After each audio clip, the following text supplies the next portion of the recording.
Buenas tardes, bienvenidos al Ateneo de Madrid, a esta conferencia con la que hacemos quizás la culminación de las que dedicamos en este ciclo dedicado al 175 aniversario de la fundación de nuestra casa, con un presidente que se destaca entre todos los demás por su importancia en la vida del Ateneo.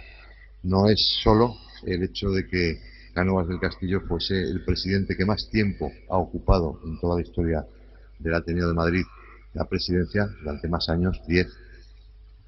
Figura su retrato también en esta sala, como todos pueden comprobar, sino que también es el autor del edificio que ocupa el Ateneo en la actualidad, como también las placas que hay en la puerta o en este mismo salón de actos se puede mencionar.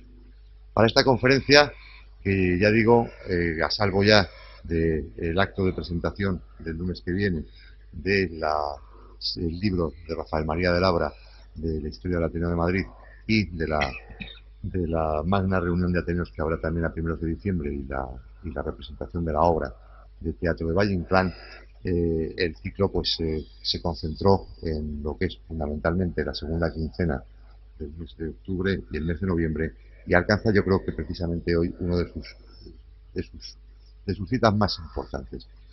Para ello nos acompañan don Juan Velarde, que ya compareció el día 25 de octubre para hablar de la economía en el Ateneo a propósito de don Antonio Flores de Lemus, y tenemos como ponente de excepción a quizás la persona, o por lo menos una de las personas que mejor y más conoce la obra y la proyección y la importancia de Antonio Cánovas del Castillo, don Benigno Pendas, que será presentado de un modo más cabal que yo, que me limito a hacer una apertura y presentación del acto por don Juan Velarde. Para nosotros, en lo que ha sido este aniversario, la verdad es que de los grandes objetivos que buscábamos, podemos decir que algunos lo hemos alcanzado plenamente, y ese ha sido, sin duda, la repercusión que ha alcanzado en su 175 aniversario el Ateneo de Madrid en los medios de comunicación.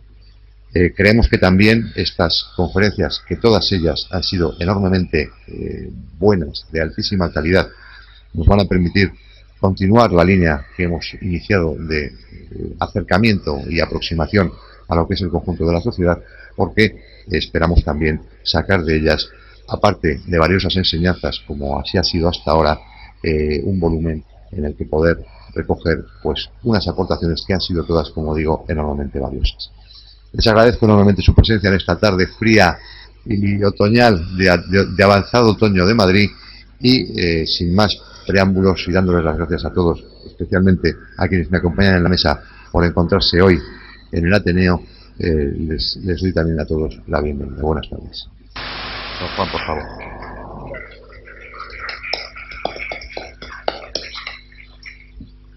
Muy buenas tardes, señoras y señores.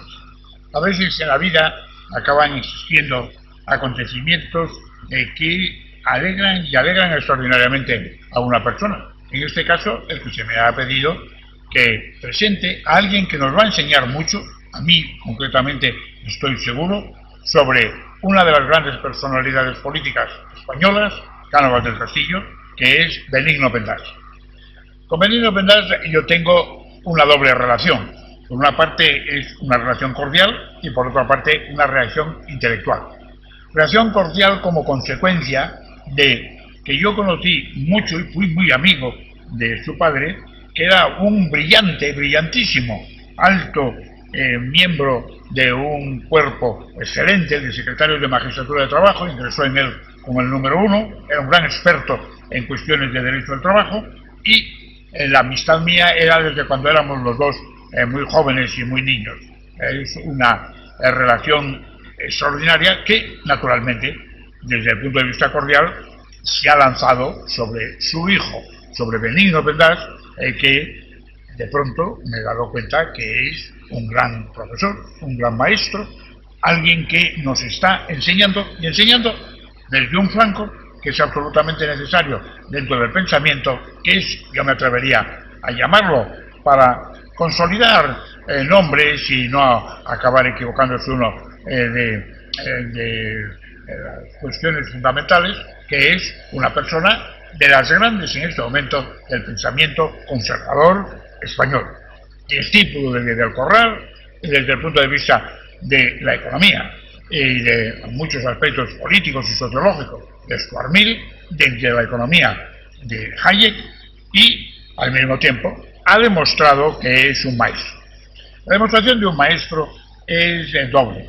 Por una parte, es preciso demostrarlo a través de toda una serie de pruebas previas, un doctorado en ciencias políticas, haber estudiado también la carrera de Derecho, ser catedrático de Ciencia Política universitario, ser en este momento el director del Instituto de Estudios de la Democracia en la Universidad CEU San Pablo, pero por otra parte, haber demostrado que concretamente en este mecanismo que yo considero que es espléndido, español de las oposiciones, que es una persona que ha conseguido limpiamente y a través de pruebas muy duras unos rangos que se ven palpablemente cuando se dice de Benigno Pendás que fue letrado de las Cortes Generales desde el año 81, que en este momento es el jefe de la asesoría jurídica del Senado y letrado de la Comisión de Defensa. También ha tenido una carrera política muy brillante, ha sido director general de Bellas Artes desde el 96 al año 2000, y diariamente, ¿en qué lo tenemos? Pues lo tenemos en una serie de escritos, de conferencias, como esta magistral seguro que vamos a acabar escuchando, y yo recientemente pues me ha deleitado su último libro, Las paradojas de la libertad, y dentro de ese deleite para mí ha estado un final que yo creo que debemos pensarlo mucho en estos momentos los españoles. La frase que para mí ya acaba definiendo a Benigno Pendás es que nos dice en ese libro: el tiempo apremia, como recordaba el maestro Díez del Corral, que se puede perder el tren de la historia, o por unos minutos lo mismo que los trenes de verdad. Y también hay una frase suya, escalofriante, que procede del inicio del Castillo de Kafka: cuando acá llegó ya era tarde. Este es un momento en el que nos estamos jugando mucho y por lo tanto escuchar lo que se nos diga de cómo Cánovas logró en parte éxitos y en parte fracasos y de qué manera esto nos debe aleccionar en relación con todo esto, yo creo que es fundamental. Por eso yo creo que esta llegada al Ateneo de Madrid, a esta prestigiosísima casa a la que algunos tanto queremos, es un acontecimiento notable y creo que nos va a merecer la pena a todos. Así que, Benigno Pendás, tienes la palabra.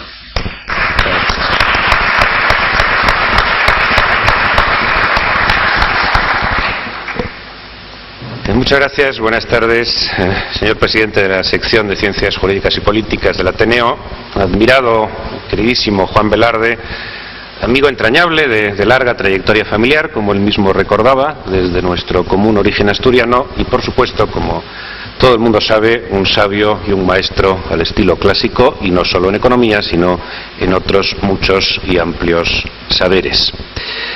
Me honra el encargo de esta docta y venerable institución, el Ateneo Científico, Literario y Artístico de Madrid, que cumple 175 años y que siempre fue y sigue siendo la casa donde se juntan los que piensan diferente, lejos del sectarismo y de la estrechez de miras que con demasiada frecuencia enturbian la vida española.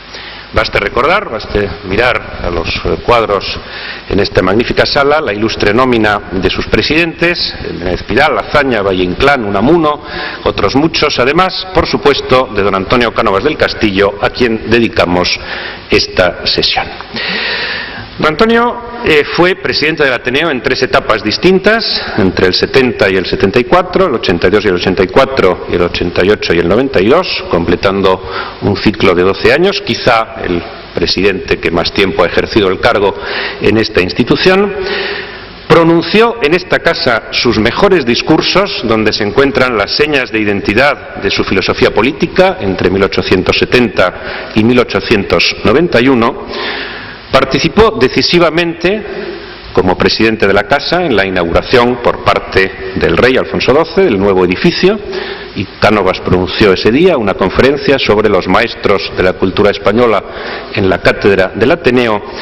Y además, acaso conviene recordar un episodio casi juvenil, fiel reflejo de esa tradición de libertad que honra a esta casa. Encargado en 1853, el joven Cánovas de la cátedra de Historia, su actividad fue prohibida por la autoridad gubernativa, concretamente por el gobierno del conde de San Luis. Debo decirles que por azar o por necesidad, Cánovas ha sido y es un personaje presente con mucha frecuencia en mi vida cotidiana. Les explico ahora por qué. Como letrado de las Cortes, con destino en el Senado, recordaba Velarde ahora mismo, cruzo con frecuencia la Plaza de la Marina y contemplo al prócer malagueño en su alto pedestal del monumento, obra de Joaquín Bilbao, inaugurado en 1900. Por sus méritos y patriotismo mereció el homenaje de sus contemporáneos, reza la inscripción. Hay más. Cuando transito por el Salón de Pasos Perdidos, sigo contemplando con admiración el lienzo espectacular de Francisco Jover y Joaquín Sorolla, juramento de la Constitución por la Reina Regente, una de las joyas de la notable colección pictórica de la Cámara Alta. Y más todavía, cuando despacho con el letrado mayor del Senado, nos preside un espléndido retrato de Ricardo de Madrazo, que por cierto, como el de Vicente Esquivel, que está en el Palacio de la Moncloa, oculta celosamente los tics y el estrabismo de nuestro ilustre personaje. Pero hay más razones para mi vinculación con Cánovas. He sido patrono de la Fundación Cánovas del Castillo, presidida por Carlos Robles Piquer, que hoy nos acompaña. Velarde fue entonces vicepresidente. Soy miembro del Instituto Cánovas del Castillo en la actualidad. Quiero recordar también que la Fundación publicó en el año 1997 unas obras completas en 7 tomos, dirigidas por José María García Escudero y Mario Hernández Sánchez Barba. Añado también que en mi etapa de director general de Bellas Artes participé en la organización de una notable exposición, Cánovas y la Restauración, en el cuartel del Conde Duque, con José Luis Díez como comisario y con un estupendo catálogo en el que participan maestros de la historiografía española como Seco y Jover, o en una generación más joven Mercedes Cabrera o Carlos Dardé. Y en fin, lo recordaba Velarde, mi recordado maestro, mi querido maestro don Luis Díaz del Corral, fue un notable estudioso de Cánovas, y a los 2 últimos capítulos de El liberalismo doctrinario habré de referirme más adelante. Porque, como es notorio, esta conferencia está enfocada desde la perspectiva de un historiador de las ideas políticas, y en ese sentido creo que debemos entender la vida y la obra de don Antonio Cánovas del Castillo. Vamos al fondo del asunto. Ha llegado, y esta es una casa donde estas palabras sin duda suenan al mismo espíritu que la preside, la hora de superar viejos tópicos ideológicos sobre la Restauración y sobre su artífice principal. Unos lo demonizan y otros lo entronizan, pero casi nadie lo juzga con rigor y con objetividad en función del contexto de la época. Muy probablemente las críticas superan a los elogios, con ser estos muchos, como luego veremos. Es natural. Todos somos, una vez más, hijos espirituales de Ortega, y todos hemos asumido la condena implacable, acaso excesiva, pero comprensible en la circunstancia, que pronunció el filósofo en Vieja y Nueva Política, el célebre discurso de 1914. La Restauración, decía Ortega, fue un panorama de fantasmas, y Cánovas el gran empresario de la fantasmagoría. Y añade, el Partido Conservador, y Cánovas, haciendo de buen Dios, construye, fabrica un partido liberal domesticado, una especie de buen diablo o de pobre diablo, con que se completa este cuadro paradisíaco. Fin de la cita, en la que, como vemos, también Sagasta recibe su parte. Pero es verdad que en el célebre discurso orteguiano hay un elegante reconocimiento hacia la categoría del personaje. Cánovas dice poseía un enorme talento, tal vez el más grande de su siglo en España para cuestiones ideológicas, si hubiera podido dedicar a ellas su vida. Completan la crítica, por supuesto, los krausistas, tanto desde un ángulo teórico, hay muchas páginas de Giner de los Ríos sobre la endeble filosofía de los liberales doctrinarios, y también práctico, en las críticas, por ejemplo, de Gumersindo de Azcárate o de Adolfo Posada a los fundamentos constitucionales del edificio levantado por Cánovas. Y también, por supuesto, Clarín, al que nos volveremos a encontrar dentro de un rato, o Pérez Galdós, al que también volveremos a encontrar, y naturalmente las gentes del 98, todos ellos arremeten casi como un deporte cotidiano contra la persona y la obra de Cánovas del Castillo, y después también en el periodo de la dictadura de Primo de Rivera, en la Segunda República, en el franquismo y hasta en la transición. Y todavía hace un par de años un grueso volumen del historiador José Antonio Piqueras pretende luchar contra el molino imaginario de una supuesta mitificación de Cánovas a cargo de la derecha española, con un subtítulo que lo dice casi todo: del magnicidio a los neocon. El cuadro se completa con un retrato demoledor. Dice este historiador que Cánovas fue arribista, ingrato, soberbio, mal escritor y encima glotón. Muy científico. Elogios también los hay, y muy notables, para este patriarca de la Restauración, como lo llamara don Benito Pérez Galdós. Elijo casi al azar, y comprobarán ustedes que no van a encontrar demasiados neocon en esta relación. Los primeros elogios son de su gran amigo y gran adversario político, don Emilio Castelar, pero los elogios son tantos y tan cálidos que ni siquiera he conseguido escoger uno para transmitírselo a ustedes. Hay un ramillete de palabras no ya amables sino admirativas de Castelar hacia Cánovas. Azorín dice que Cánovas fue artífice de 60 años espléndidos. El doctor Marañón dice que fue el más grande hombre de Estado desde el tiempo de Cisneros. Jaume Vicens Vives dice que fue autor de un acto de fe en la convivencia hispánica. Para el ilustre senador socialista don José Prat, en el Pleno de la Cámara Alta, Cánovas fue un personaje de primer rango en la historia de España. En fin, para terminar con un historiador de nuestros días, escribe Juan Pablo Fusi que fue el hombre más inteligente en la política española de los últimos 200 años, y así podría seguir. Menos mal que ha llegado el tiempo de la historia, menos mal que la bibliografía científica sobre Cánovas crece de día en día. Yo creo que todavía debe multiplicarse desde nuevos ángulos, olvidando prejuicios y evitando disculparse por cada elogio dirigido al monstruo, ese apodo bien significativo con que le conocían sus contemporáneos. Recuerdo ya entre sus contemporáneos al periodista francés Charles Benoist y su Restauración Renovatrice, como la llamaba, a Cosgallón, a Pons Humbert y a muchos otros. Y si nos situamos ya en el siglo XX, hay magníficos libros sobre Cánovas, entre ellos los siguientes. El más documentado, creo, a cargo de don Melchor Fernández Almagro.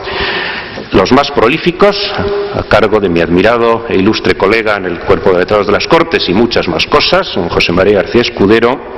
El más convincente, a mi juicio, el de José Luis Comellas, y el más ponderado, creo también, es una opinión personal, el de Carlos Seco Serrano en su obra sobre el militarismo y el civilismo en la España contemporánea. Añado aquí una valoración sobre el Cánovas intelectual y muy especialmente sobre el Cánovas historiador. Fue hombre culto, atento a las grandes corrientes del pensamiento europeo, amante del estudio y la reflexión. Se quejó con frecuencia, como nos pasa a muchos, pero él con más razones, de la falta de tiempo. La vida práctica, dijo una vez en esta casa, fatiga y descorazona a los hombres. El remedio es el estudio y la meditación frente a ese demonio de la política que ha quebrado las más espontáneas y decididas aficiones de mi vida. ¿Fue buen historiador? Algunos maestros lo dicen. Jover lo califica de gran historiador. Matiza Comellas que acaso pudo serlo, incluso pudo llegar a ser el mejor historiador del siglo. Una opinión autorizada, nada menos que de don Marcelino Menéndez Pelayo en carta a Juan Valera. El discurso de Cánovas en el Ateneo, escribe don Marcelino, no sin cierta malevolencia, aunque desigual y atropellado como todas las cosas de Cánovas cuando se pone a filosofar, encierra trozos elocuentísimos y mucho caudal de doctrina. Prisas, siempre prisas, poco tiempo para investigar, pero con todo, don Antonio fue un historiador a la vieja usanza, capaz de pasar mucho tiempo en los archivos, ciertamente con preferencia por la historia política y a veces la cultural sobre la historia social y económica, y escritor con buena pluma, con rigor, con agilidad, a veces, hijo también de su tiempo, algo barroco en su estilo. Fue sin duda el político español que más ha escrito. Su bibliografía incluye 86 títulos, algunos muy extensos, como los 2 gruesos volúmenes del Solitario, dedicado a su tío Estebáez Calderón, o los discursos parlamentarios editados por el Congreso, o los tomos, los 7 gruesos volúmenes de las obras completas ya citadas. Es opinión común que su obra cumbre como historiador son los estudios sobre el reinado de Felipe IV, tiempo de decadencia, por cierto, y no es casualidad que él mismo aborde esa tarea ingrata y penosa, manifestando que siente cierta envidia de Mariana, el historiador de la grandeza, y añadiendo que se cambiaría con gusto por él. Hombre, por lo demás, de inquietudes universales. Me produce casi perplejidad una obra suya del año 1889, es decir, en la cumbre de su prestigio político y personal, dictada en la Real Academia de la Historia con el título de Geología y Protohistoria Ibéricas. En definitiva, cierro este capítulo con una conocida reflexión que atribuye Benoist, el biógrafo y amigo, a una reflexión personal de don Antonio. La historia me ha conducido a la política, es justo que la política me devuelva a la historia. Polifacético, entonces, yo diría que mucho más. Yo diría que Cánovas fue una personalidad exuberante, un alma batalladora, decía él de sí mismo. Lo fue literalmente todo en política. Diplomático en Roma, gobernador civil de Cádiz, director general, subsecretario, ministro de Gobernación de Ultramar y hasta ministro interino de Hacienda, presidente del Consejo de Ministros en varias etapas, en torno a los 13 años, diputado, casi siempre por Cieza y por Lorca, quizá un guiño a sus orígenes familiares en Murcia. Fue elegido por primera vez en 1854 y fue miembro de la mesa de edad por ser el más joven de la Cámara. Fue incluso fugaz presidente del Congreso unos 3 meses entre 1885 y 86, y yo creo que no fue casualidad. Eso le permite aparecer en el cuadro de Jover y Sorolla tomando juramento a la reina regente, a doña María Cristina de Habsburgo. Sus discursos llenan 2000 páginas del diario de sesiones y pusieron a prueba, superada con brillantez, la profesionalidad de los taquígrafos de la Cámara. Cánovas fue miembro de 5 reales academias, igualando así Menéndez Pelayo. Por orden de ingreso, les ahorro el título de los discursos, algunos muy largos y significativos, en 1860 de la Historia, en la que luego sería también presidente, en el 65 de la Española de la Lengua, en el 81 de Ciencias Morales y Políticas, en el 87 de Bellas Artes y en el 92 de Jurisprudencia y Legislación. Tuvo 2 felices matrimonios, don Antonio, en 1860 con doña Concepción Espinosa de los Monteros, que murió de tuberculosis poco después, y en 1887 con una distinguida aristócrata, doña Joaquina de Osuna y Zabala, 30 años más joven. Tuvo también una muy intensa vida social. No dejó de participar en algunos duelos al estilo de la época, y tuvo 2 casas muy significativas. Una en el número 4 de la calle Fuencarral, donde se escribieron muchos capítulos de la historia de España, y ya después de su segundo matrimonio y con la financiación de sus suegros, La Huerta, un lugar, decía él, lejísimos ya de Madrid, muy arriba en la Castellana, que es exactamente donde está ahora la Embajada de los Estados Unidos, donde, por cierto, construyó un pabellón para instalar su preciada biblioteca, de la que antes comentábamos con mis compañeros en la mesa, que por desgracia está ahora dispersa. En su tiempo libre, quizá, le podría contar a ustedes cómo presidió congresos de juristas, congresos de geógrafos, congresos de americanistas, presidió también la Comisión y luego el Instituto de Reformas Sociales. En definitiva, creo que es imposible que haya nadie en España que haya aprovechado mejor su tiempo que don Antonio Cánovas del Castillo. Del personaje a su obra. ¿Por qué la Restauración merece un juicio favorable vista a estas alturas de la historia de España, sin prejuicios ideológicos y sin un imposible presentismo? No se puede juzgar a un político del último tercio del siglo XIX con los criterios del primer tercio del siglo XXI.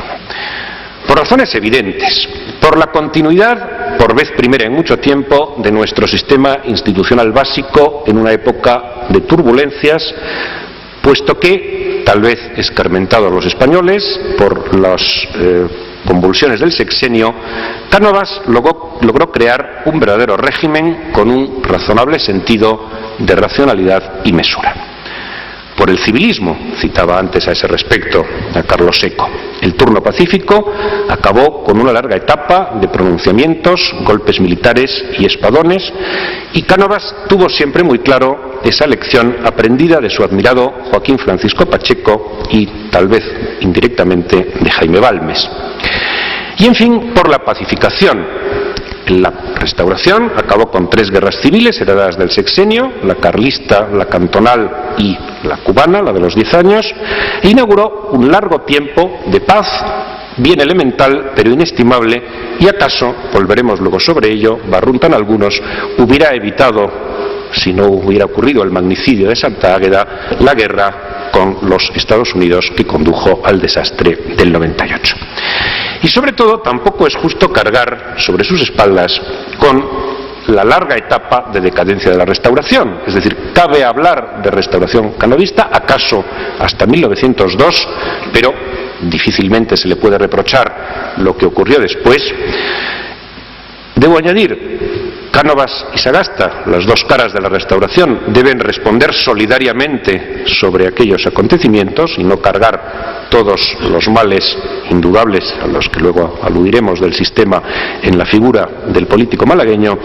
Y sobre todo, Cánovas, como tantos otros, es el último eslabón de una sociedad de élites, de una sociedad de notables, de una sociedad oligárquica en el sentido clásico del término, arrinconada poco después por la irrupción de las masas en la historia y, en definitiva, víctima de un dinamismo del tiempo que supera su propia capacidad, y no solo la suya, sino la de muchos otros, para encauzar un problema que comenzaba a ser ya imposible de solucionar con los mecanismos clásicos.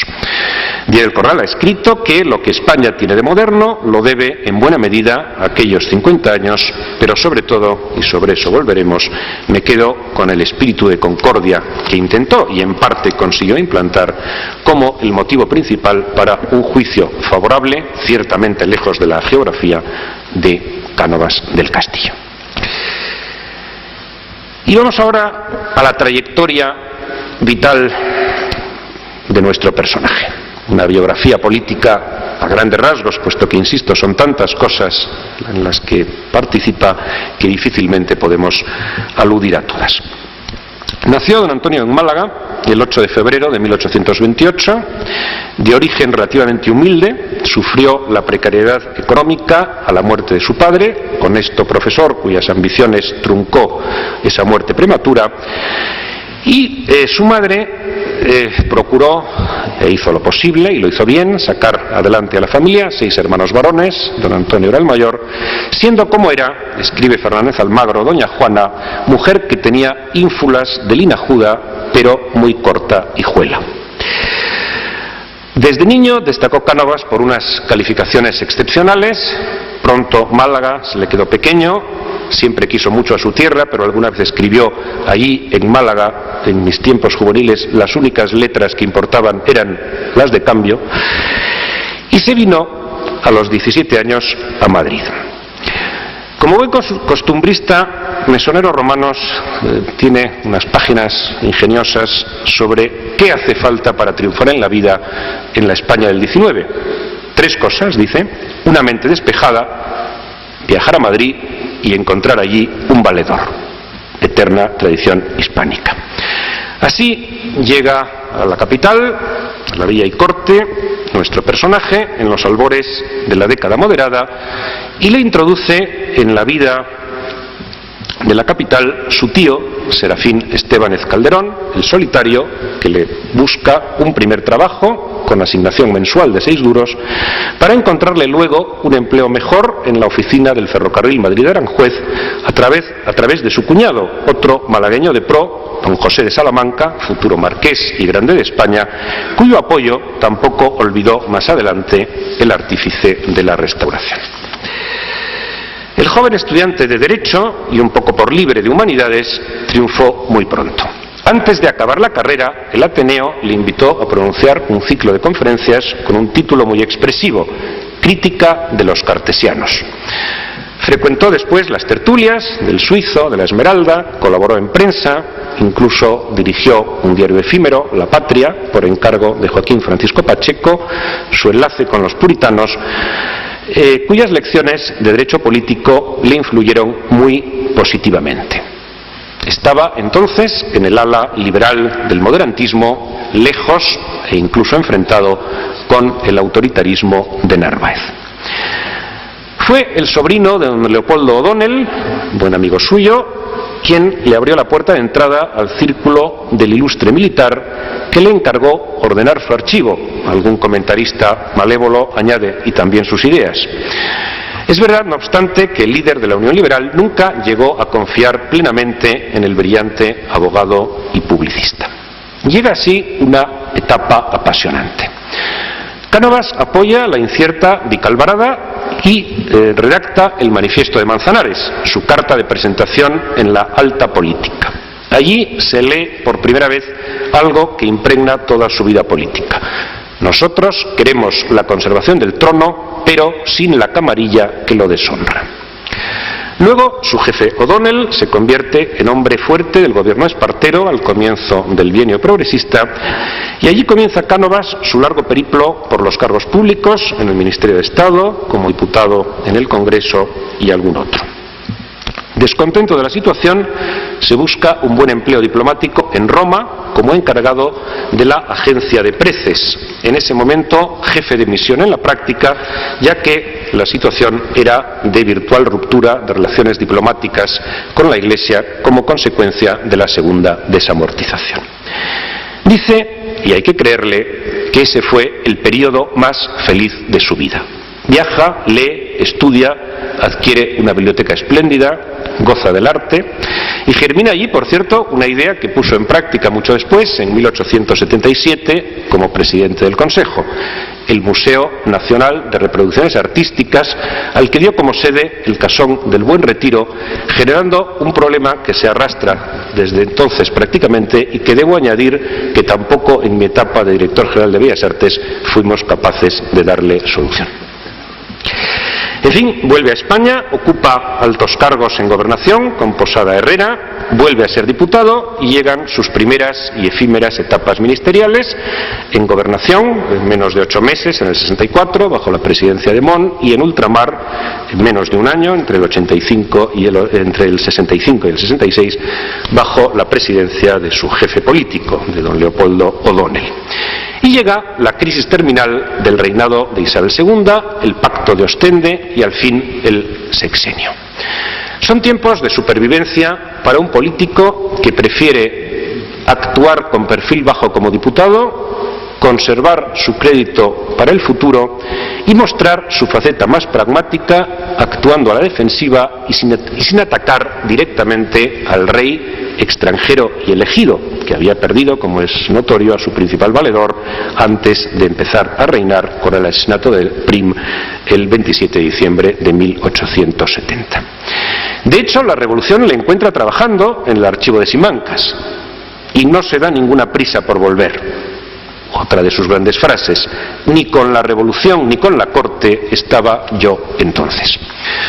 Por supuesto, no eran de su agrado el sufragio universal, acordado en Ostende, ni las leyes radicales, ni mucho menos la República, ni la irrupción de Pavía en el Congreso, aunque, como es notorio, ni el general, ni mucho menos su caballo, entraron nunca en el Palacio, ni la interinidad de Serrano, como se llamó entonces, bautizada luego con ingenio como Respública por don Manuel Alonso Martínez. Y llega entonces la hora de Cánovas. Se ha dicho con acierto que a partir de 1874 la biografía de Cánovas se confunde con la historia de España. Apunto algunos elementos nucleares sobre los orígenes del régimen canovista, acaso sus mejores años de político capaz de moldear un auténtico sistema. Primero, resolver la cuestión dinástica. A pesar de la mutua antipatía que se profesaban, Cánovas consiguió en su día que Isabel II, exiliada en París, le confiriese el encargo de preparar la restauración. El político logró en su momento tocar la fibra sensible de la reina, como madre y como patriota, que abdica el 25 de junio de 1870 en su hijo en el parisino Palacio Vasilevsky, rebautizado como Palacio de Castilla. Cánovas orientó la educación del joven príncipe, primero en Viena, y luego, buscando ese fumus liberal que impregna la educación británica, orienta los pasos del futuro rey hacia Sandhurst. Y el 28 de noviembre de 1874 se hace público el famoso manifiesto, otra vez la pluma de Cánovas, en su mejor versión institucional.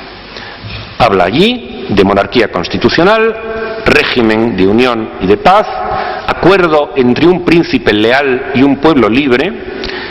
Habla, dice el rey, por boca de un buen español, un buen católico y también, como hombre del siglo, un verdadero liberal.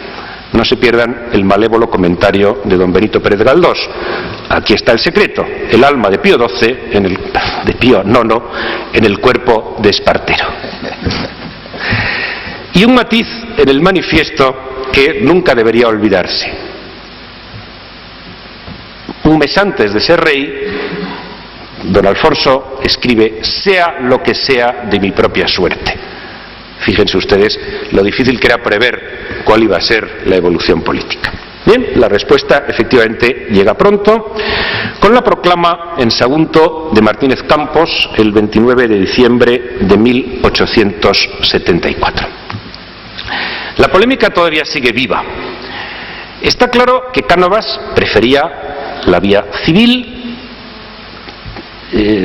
Se dice que juzgaba el acto de Martínez Campos en Sagunto como una calaverada, y la versión oficial es que reprochó al general no solo esa nueva intromisión de los militares en política, sino también una impaciencia que estaba a punto de quebrar un acontecimiento que había de llegar necesariamente y del cual se atribuye todo el mérito. Hay un célebre discurso de Cánovas en el Senado el 11 de junio de 1880 en el que insiste en su absoluto protagonismo en el mecanismo que lleva a la restauración. Quizá, bajando al nivel de la política diaria, le molestaban los vínculos de don Arsenio con el viejo moderantismo, cuando el gran objetivo era precisamente situar al joven rey lejos de la estela del régimen fenecido. Otra versión sostiene que uno y otro mantenían una relación estrecha y que el enfado de Cánovas fue acaso por pura vanidad ante el hecho consumado de que quien aparece en los libros de historia es el general, dirigiéndose, como saben, a una brigada prestada, porque entonces no tenía mando en plaza. En fin, paradojas de la historia de España que nos van a contar a nosotros.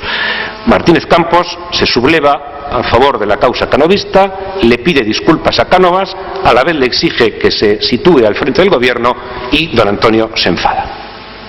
Comprendo que debe ser difícil de explicar a nuestros amigos y colegas extranjeros tal conjunto de paradojas. Nace entonces otra fórmula original, también muy nuestra, el Ministerio Regencia, un genuino gobierno de coalición, instrumento sutil para conducir los acontecimientos hacia la finalidad que se pretendía.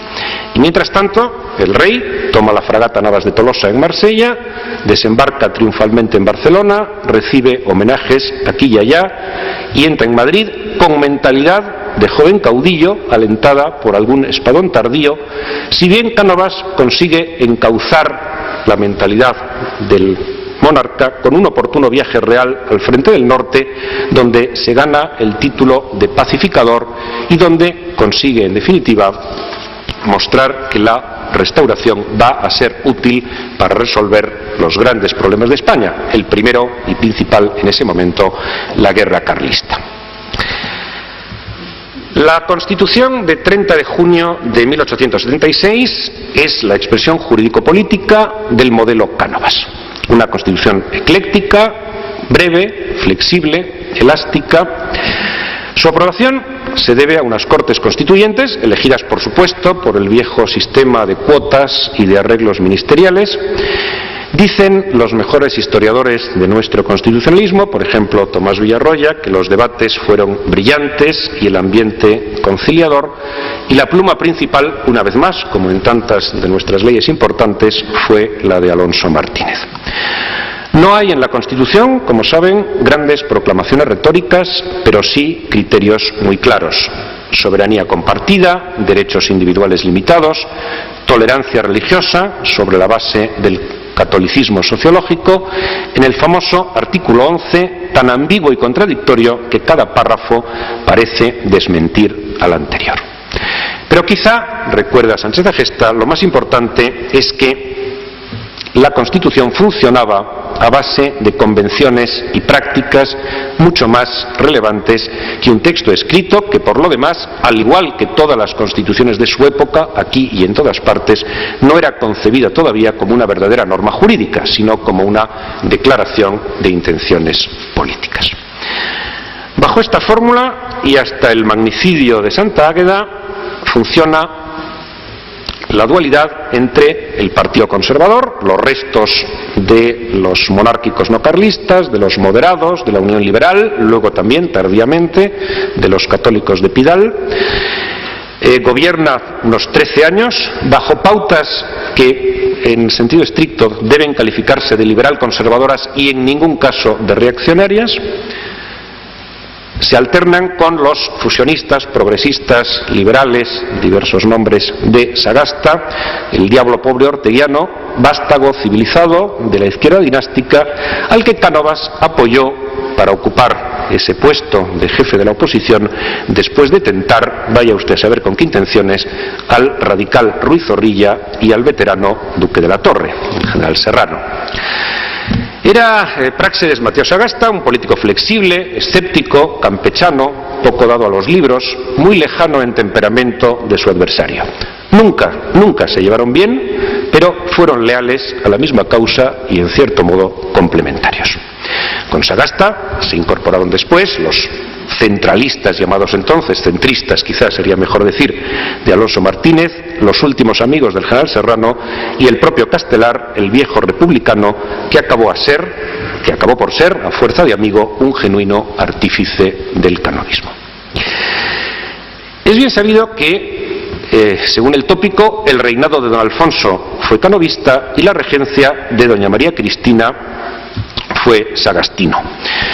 El pacto del Pardo de 1885, por cierto, probablemente los pactos se hicieron en la calle Fuencarral, en casa de Cánovas, en el pabellón del Retiro o incluso en la Cámara Mortuoria del Rey. El pacto, digo, formalizó el turno natural, pero seguramente no implantó un turno artificial. Consolidada su obra, Cánovas se adaptó muy bien a los periodos de oposición, dejó hacer en política y reforzó, seguramente porque era lo que más le apetecía, su actividad en el Ateneo y en las Reales Academias. En fin, cada régimen tiene su día de gloria, también este. Les vendrá pronto a la memoria los Juegos de Barcelona 92. El gran momento del régimen de la Restauración fue la Expo de Barcelona en el 88. La imagen de una España moderna, brillante, abierta, incorporada a nuevas realidades sociales y económicas. Sin embargo, curiosamente, allí se despertó la rivalidad por celos entre los dos prohombres.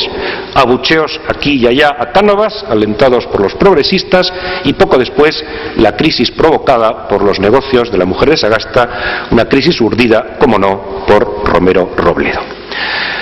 Las cosas iban a peor en todas partes. Desavenencias internas en su partido, con Francisco Silvela hablando en el Congreso de lo difícil que era soportar a su jefe, terrorismo anarquista, primeros desórdenes sociales, Cuba, por supuesto, donde la fallida autonomía planeada por Maura dejó lugar a la enérgica actuación de Valeriano Bayler poco antes de que se desencadenaran los acontecimientos. Con todo ello quiebran poco a poco lo que Cánovas llamaba los dos robustos brazos de la monarquía. Esos partidos, instrumentos necesarios, uno de tradición, otro de progreso. Partidos, claro, y sitúense ustedes, insisto, en el último tercio del XIX y no hagamos juicios presentistas, partidos, por supuesto, de notables y no de masas. Partidos al modo de un two-party system inglés, aunque sin descartar, y la idea le gustaba, que fueran cuatro, es decir, uno a la derecha con su ala moderada y su ala radical, y otro a la izquierda también con la misma dualidad. Y por supuesto, excluidos siempre, y sobre eso tendremos que volver, los partidos antisistema, una clara y persistente idea en el planteamiento político de Cánovas. Para un historiador de las ideas, Cánovas es un genuino representante del liberalismo doctrinario, examinado por Díaz del Corral en una obra excepcional. Me refiero, ya saben, a la corriente francesa que inspira la monarquía de Julio, quebrada por la irrupción de las masas en la historia en la Revolución del 48. Hablamos de Roger Collard, el más importante, de Guizot, el más político, de Benjamin Constant, el más famoso, incluso con matices del gran Alexis de Tocqueville. Y en España, Díaz del Corral traza esa historia que va desde Alcalá Galiano, pasando por Donoso Cortés y concluye en el propio Cánovas. Saben ustedes muy bien que doctrinario en este contexto significa todo lo contrario de lo que aparenta, según esa vieja querencia del lenguaje político que tanto desprestigio causa a los cultivadores de esta ciencia ante la gente común. ¿Por qué lo llaman ustedes doctrinario? Sí, quiere decir equilibrio, moderación, flexibilidad, sutileza, adaptación a las circunstancias, lejos del dogmatismo y de la rigidez propias de la política ideológica o de aquello que Ortega, en una excepcional definición, llama los profesionales de la razón pura que tanto daño han causado a las gentes de carne y hueso. Cánovas fue un político de ideas, pero a partir de un estricto posibilismo que constituye la seña de identidad de su teoría política. Escuchemos su propia voz. La política no es sino el arte de realizar en cada momento histórico aquella porción del ideal del hombre que taxativamente permiten las circunstancias. Y más adelante, decir política equivale a decir ciencia de lo mudable, de lo relativo y contingente, sujeta a conclusiones prácticas, al siglo, al pueblo, al momento. Ecos, en definitiva, para un historiador del pensamiento, de Aristóteles, de Montesquieu, del propio Tocqueville, de Burke, sin duda, de muchos historicistas, incluso, aunque don Antonio seguro que no le tenía simpatía, del buen Jeremías Bentham, el padre del utilitarismo, cuya expresión busquemos solamente lo posible, seguramente hubiera inspirado mucho más a los moderados de lo que inspiró después a los radicales. Hace falta, por tanto, situarse, como decían los doctrineros franceses, en el juste milieu, huir de posturas radicales, transigir con las antinomias, asumir incluso el eclecticismo, porque la vida real es una mezcla informe de elementos opuestos y no se puede abordar desde principios abstractos y dogmas infalibles. Al final, creo, de alguna manera, Cánovas, irremediablemente, como todos al final de la vida, tiene sus contradicciones, tiene sus planteamientos cambiantes. Su preferencia por el modelo británico cede hacia el final por una admiración tal vez excesiva hacia Bismarck y el sistema prusiano. Ahí cabe encontrar seguramente su tránsito lento pero decidido desde el librecambismo al proteccionismo y, en último término, quizá una pérdida de la flexibilidad y del espíritu liberal que inspira ciertamente el modo de hacer política en el Reino Unido.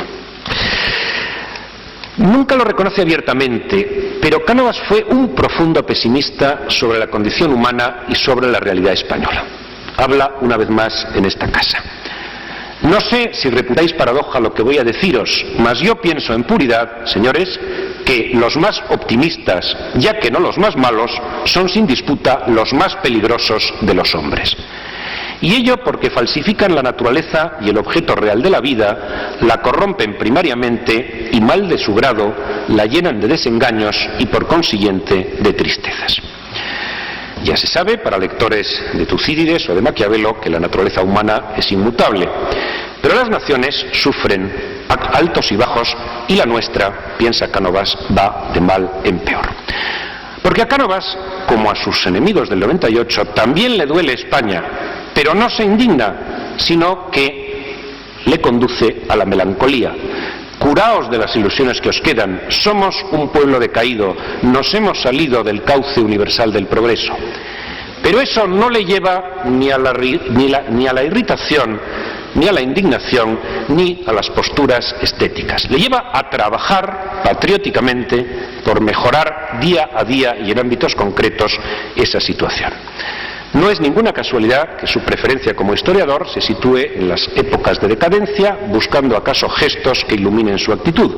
Por ejemplo, su obra de juventud, de la que luego reniega, la historia de España desde el advenimiento de Felipe III a la muerte de Carlos II, o su incursión también pesimista en la novela histórica con una obra primeriza, La campana de Huesca, o su visión sobre la guerra de la independencia, gloriosa pero fatal porque arruinó al país y sembró el germen del militarismo. Desconfía, no sin razón, de ciertos rasgos del carácter nacional. Aquí la gente ni agradece ni aplaude. Después de tanto esfuerzo me contentaré con que no me ahorquen. Casi. Sin embargo, sin paradoja alguna, fue un gran patriota y cumplió con creces sus obligaciones hacia la nación. Por cierto, no es verdad que dijera "es español el que no puede ser otra cosa" en el sentido despectivo que algunos le atribuyen de forma malévola. Hablaba, con su retórica siempre barroca, de un precepto del Código Civil sobre los modos residuales de adquirir la nacionalidad española cuando no correspondía otra. La frase, cuando se utiliza en ese sentido, está evidentemente sacada de contexto. Una España, por cierto, que concibe siempre con un trasfondo religioso. Cuando falla Dios le sustituye el Dios-Estado, puesto que, sin duda, Cánovas fue un buen católico, aunque ciertamente muy lejos de cualquier beatería y, desde luego, muy lejos también del discurso severo de Donoso Cortés. La idea clave del pensamiento político de Cánovas es la idea de nación, a la que pretende saturar de historia, puesto que el pasado vertebra una realidad social y cultural que no le satisface. Busca así el fundamento de la nación española en su pasado glorioso, en una personalidad modelada por el paso del tiempo.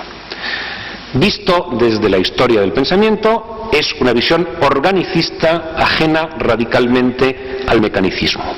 Su adversario en este terreno es explícitamente Renan y su célebre "¿Qué es una nación?". Ya sabe la respuesta, un plebiscito cotidiano.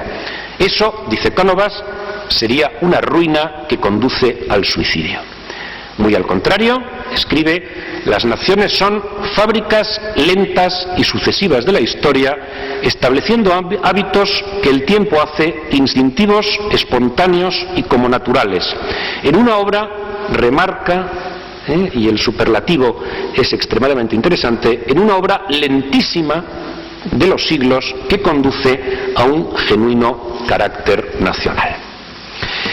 Y si la nación es producto de la historia, el poder constituyente no puede ser una chispa que aparece y a continuación desaparece.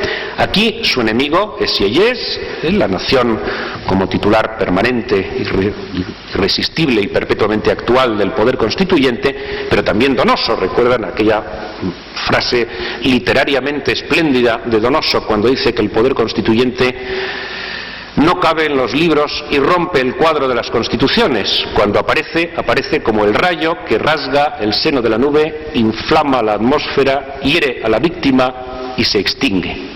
Bien, nada más lejos que la idea canovista. Al revés, el poder constituyente es el lento producto, la lenta maduración de siglos y siglos, del que surge una constitución interna, una constitución histórica, cuya pieza clave es la soberanía compartida por el rey y por las cortes, algo así como el viejo Rex Regnum bajo medieval. En plena explosión historicista, escribe Cánovas, la monarquía española no tiene origen feudal o patrimonial, sino popular. Las cortes, retoma ahí el discurso de Martínez Marina, han funcionado sin interrupción y encauzan la participación del pueblo desde tiempos remotos. Monarquía y cortes, dice en el Senado, forman la esencia constitucional del país. Las consecuencias son muy concretas. La corona no depende del voto mayoritario, ni cabe acudir al principio electivo, como demuestra el fracaso del bienintencionado don Amadeo, ni la república es alternativa propiamente tal como forma de gobierno vista la Constitución histórica. La monarquía es en España algo más que forma de Estado. Es forma política. Recuerden ustedes, se han hecho muchas veces los paralelismos entre las dos transiciones, que el artículo 1.3 de nuestra Constitución dice que la monarquía es la forma política del Estado. Un historiador mecanicista del pensamiento o un jurista positivista diría que hay ahí un error técnico. La monarquía, técnicamente hablando, es forma de gobierno.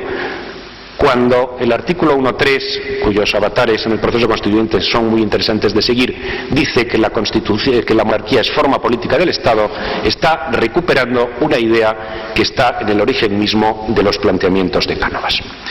Encarna, sigue nuestro autor, una fuente de legitimidad propia, no cabe suprimirla legalmente puesto que ella misma es fuente de legalidad y es centro y eje de la construcción jurídico-política plasmada en la Constitución de 1876.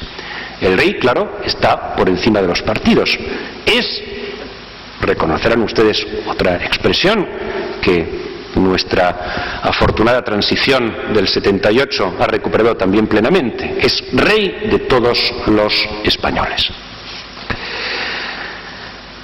La monarquía de la Restauración estaba quizá pensada, y aquí empieza un apartado de críticas, como monarquía parlamentaria, pero la corrupción del sufragio la convirtió en monarquía constitucional. Aquí, en esa España de finales del XIX, el rey reina y gobierna, más allá de lo que Walter Bagehot proponía en esos años para la monarquía inglesa. Eso sí, admiró siempre el modelo inglés. Dadme una monarquía tan robusta como ella y os traerá tantas libertades como la república más democrática. Pero monarquía sustancial no significa en Cánovas monarquía autoritaria, y así, vuelvo a insistir, lo refleja la influencia determinante del político sobre el joven monarca que desembarcó en España escuchando cantos de sirena de tono caudillista, pero que después cumplió de forma más que positiva su función arbitral. Y todavía hubo de reinventar Cánovas una segunda monarquía constitucional con la regente doña María Cristina, reina extranjera, sin arraigo en el país, y que fue, sin embargo, capaz de cumplir con más que dignidad esa función durante una larga etapa, 17 años hasta 1902, desde la muerte de don Alfonso XII en 1885. La culminación de la sutileza jurídico-política de Cánovas es la idea que se puso luego en práctica de que el rey no jura para ser rey, sino que jura por ser rey. La monarquía se sustrae a la lucha política diaria. Hay un gobierno de Su Majestad y una oposición de Su Majestad. Es algo más que poder moderador, es una institución. A los reyes, a las reinas en su caso, aunque no sean de mármol, tampoco hay que tenerlos como meros hombres, sino como instituciones. Y añade la letra pequeña de un discurso pronunciado en el Congreso en fecha ya tan tardía como 1889 y que a mí me parece particularmente significativo. Hay que tenerla por institución como fuerza real y efectiva, decisiva y directora, dice nuestro eterno pesimista, acaso porque no hay otra en el país. Nunca se apuntó nuestro autor a críticas sin sentido sobre el funcionamiento concreto de las personas que encarnan las instituciones. Creyó siempre en la dinastía, sin dinastía no hay patria, le dijo a Castelar en las Cortes Constituyentes del 76, y también algo más: la monarquía no depende ni puede depender del voto de las Cortes. Lo dice el Cánovas teórico. El político Cánovas, por si acaso, hizo aprobar el precepto que establecía la monarquía en la Constitución del 76 y que obtuvo en aquella Cámara 276 votos a favor y 40 en contra. Manuel Fraga, estudioso también de Cánovas, ha escrito que aquella monarquía fue a la vez histórica, hereditaria, moderna, constitucional, representativa, parlamentaria, católica y liberal. Todos estos adjetivos, y a lo mejor alguno más, yo añadiría también que legitimada por las Cortes, encajan en el modo de ser de Cánovas. Otra cuestión donde el hombre de su tiempo es incapaz de evolucionar. Fue siempre contrario al sufragio universal, tal vez la expresión más clara de los límites de su pensamiento político, si bien tengas en cuenta que el censo era la esencia del liberalismo doctrinario. El tiempo y las circunstancias le hicieron, eso sí, renunciar a ese principio nuclear que alguna vez, también en esta casa, dijo que era una farsa y un engaño. Pero cuando Sagasta, en 1888, hace aprobar la ley que implanta el sufragio universal masculino, Cánovas la asume con pragmatismo y hace gala de su lucidez filosófica. En realidad nada ha cambiado, no es más que una simple ampliación numérica del derecho al voto que no separa ni mucho ni poco la soberanía nacional de donde estaba. Actitud quizá resignada ante el signo ineludible de los tiempos que recuerda a Alexis de Tocqueville. Y al final, política de compromiso que le lleva desde los puritanos a la Unión Liberal, de ahí a su Partido Liberal Conservador, al respeto, a la tolerancia, a la separación entre el adversario político y el enemigo personal, qué gran lección para los españoles de todos los tiempos, a la búsqueda de transacciones, dice, que sean lícitas, justas, honradas e inteligentes. Asumidas las reglas del juego y los principios intangibles, todo lo demás es discutible por naturaleza en un régimen de opinión. Y en definitiva, la tranquilidad, el sosiego, la concordia, el espíritu civil hacen, lo recuerda quien participó en algo que solo con exceso verbal se puede llamar revolución, la Vicalvarada de 1854, sobre eso dijo alguna vez Cánovas que un hombre honrado no puede tomar parte más que en una revolución a lo largo de su vida, y eso porque no sabe qué es una revolución. Y termino con algunas referencias muy rápidas a algunos aspectos del universo Cánovas del Castillo que me gustaría tratar con más detalle y que ciertamente el tiempo impide que podamos ver con la debida amplitud. Sobre Cánovas y la economía no tengo más que remitirme a un magnífico trabajo del profesor Velarde, introductorio del tomo correspondiente de las obras completas editados por la Fundación Cánovas. Ahí se refleja algo que, como historiador del pensamiento, me interesa mucho. El liberalismo político y el liberalismo económico a lo largo del siglo XIX son a veces mundos muy diferentes, como refleja un magnífico libro de Dicey, The Law and Public Opinion, en la Inglaterra del siglo XIX. Cánovas es al principio tibiamente librecambista, poco a poco empieza a girar hacia el proteccionismo y en los últimos tiempos lo concreta en una serie de escritos, quizá los principales: Discurso en defensa de la producción nacional en el Congreso en el 88, o el artículo incluido en Problemas Contemporáneos que se titula De cómo he venido yo a ser doctrinalmente proteccionista. En todo caso, su obra, cito a Velarde, Cánovas fue protagonista de una obra clave para consolidar en España la revolución industrial, y añade otra cosa el profesor, que bien debería servir de sugerencia a algún brillante discípulo. Bien puede decirse, dice Juan Velarde, que la economía española del siglo XX fue hasta 1959 hija de Cánovas del Castillo. ¿Proteccionista por convicción o acaso, una vez más, por pragmatismo? Al final me inclino por esta segunda interpretación. La burguesía vasca y catalana le deben mucho, pero, salvo honrosas excepciones, pocas veces se lo reconocen. Casi lo mismo puede decirse de los cerealistas castellanos y, en todo caso, yo diría que en el famoso arancel proteccionista del 91, en la forma en que se debate ese proyecto de ley, en la forma en que las presiones de los distintos sectores influyen en el sistema de listas que allí se incluya, hay mucho del Cánovas que piensa, como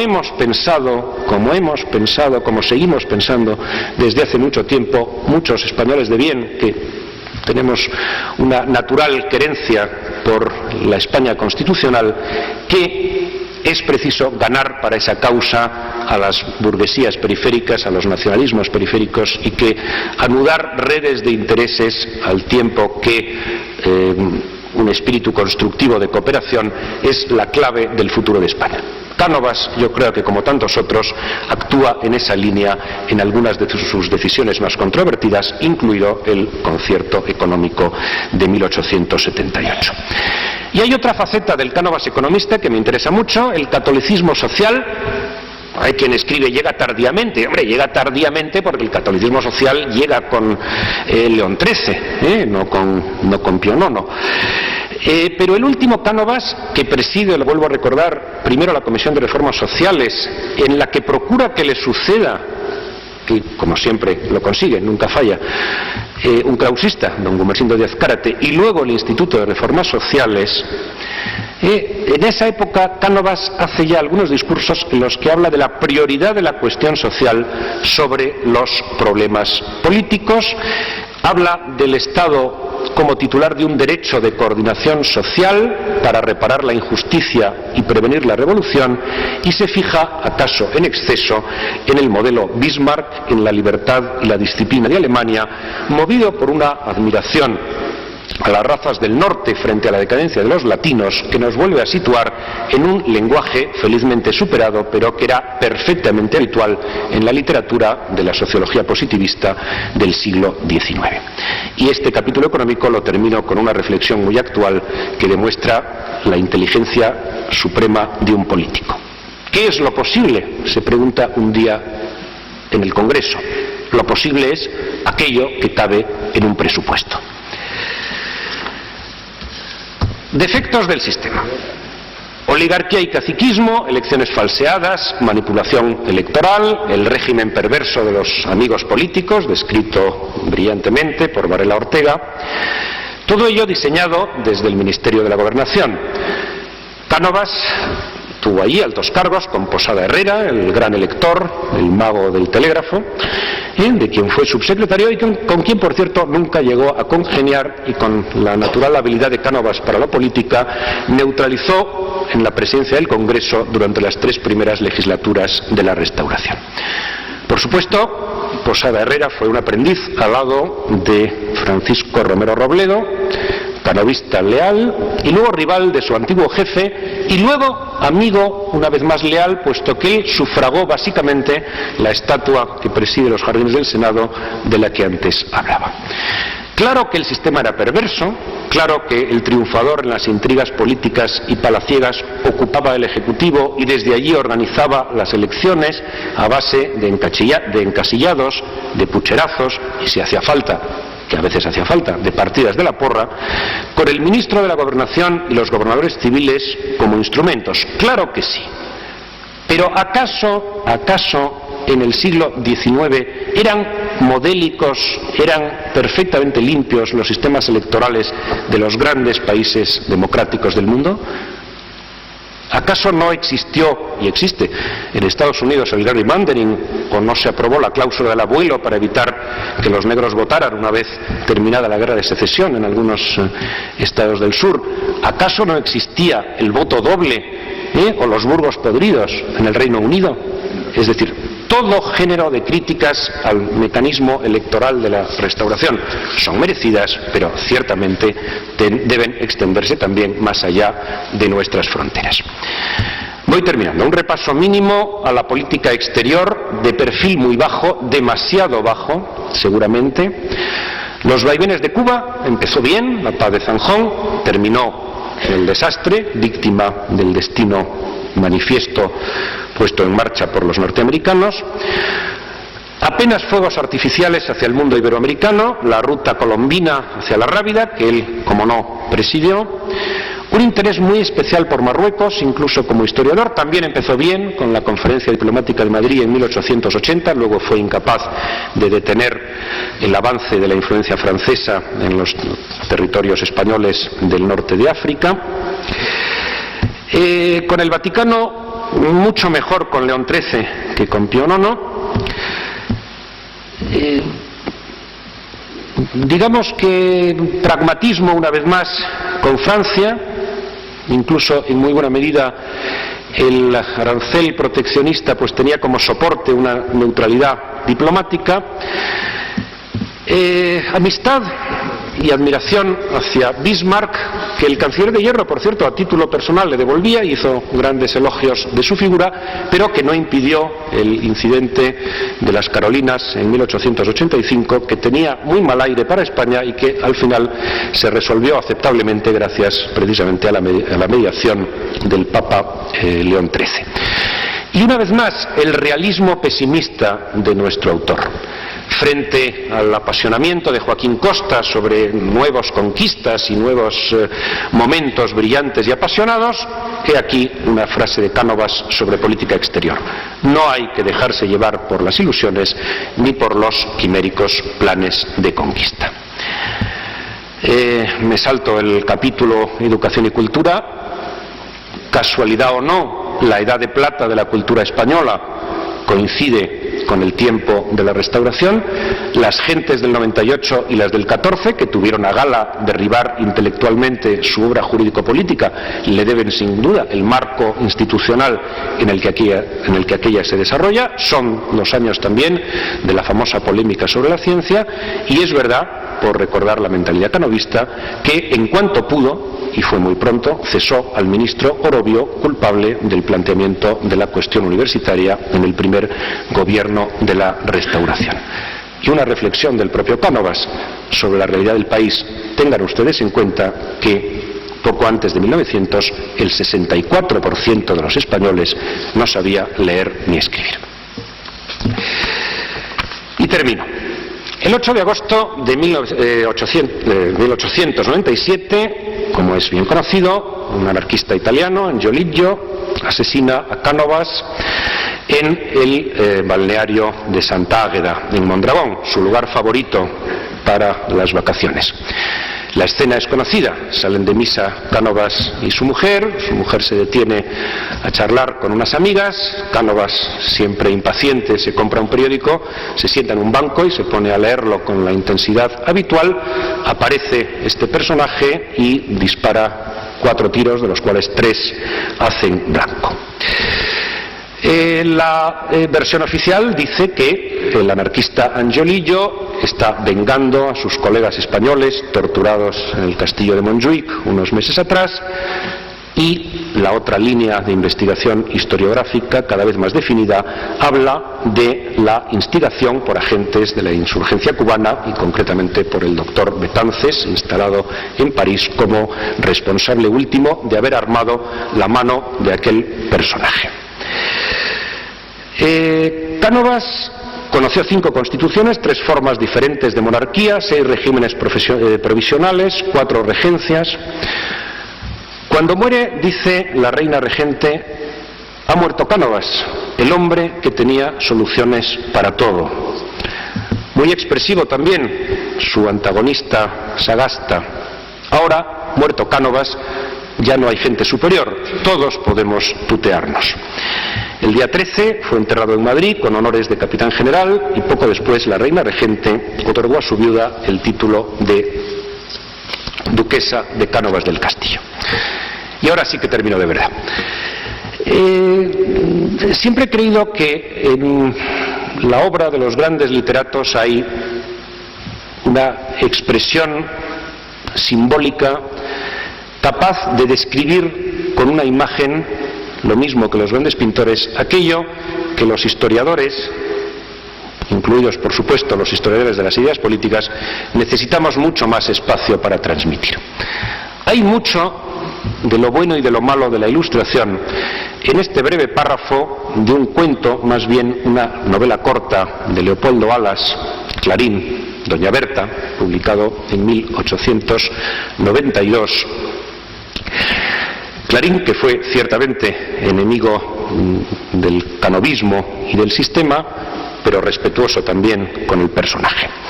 Aquella doña Berta, no les cuento su historia, la pobre señora de Rondaliego, procedía de un lugar en el norte de España, dice Clarín, a donde no llegaron nunca ni los romanos ni los moros, allá por cerca de nuestras tierras. Muy mayor y ya debilitada, cruzó como pudo doña Berta la carrera de San Jerónimo, atravesó la red de San Luis y entró en la calle Fuencarral, una, textualmente, de las que más temía. Allí los raíles del tranvía le parecían navajas de afeitar al ras de sus carnes. Iban tan pegados a la acera. Al pasar junto a un caserón antiguo, al principio de la calle, pensó: ahí creo que vive el señor Cánovas. Ese podía hacerme el milagro, eterna tentación hispánica. Darme una real orden, quizá, yo qué sé. Dicen que este don Antonio manda tanto.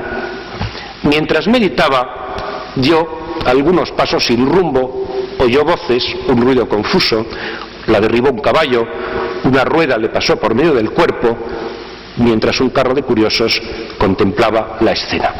El tranvía, pensó. Ya era tarde. Sí, era el tranvía. Muchas gracias.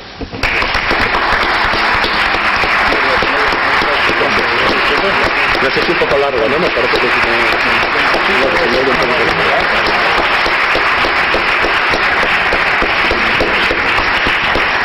Llegamos al final y es lástima que lleguemos al final, porque la verdad es que probablemente pocas veces hemos recreado aquí no solamente a Alcalá Galiano, a Pacheco, a Pidal, a Molins, a Alonso Cortés, a Gualberto de Azcárate y a tantos otros personajes ilustres de esta casa, sino sobre todo hemos recreado ese magnífico final del siglo XIX, o magníficamente expuesto final del siglo XIX español, como esta tarde de la mano de Benigno Pendas.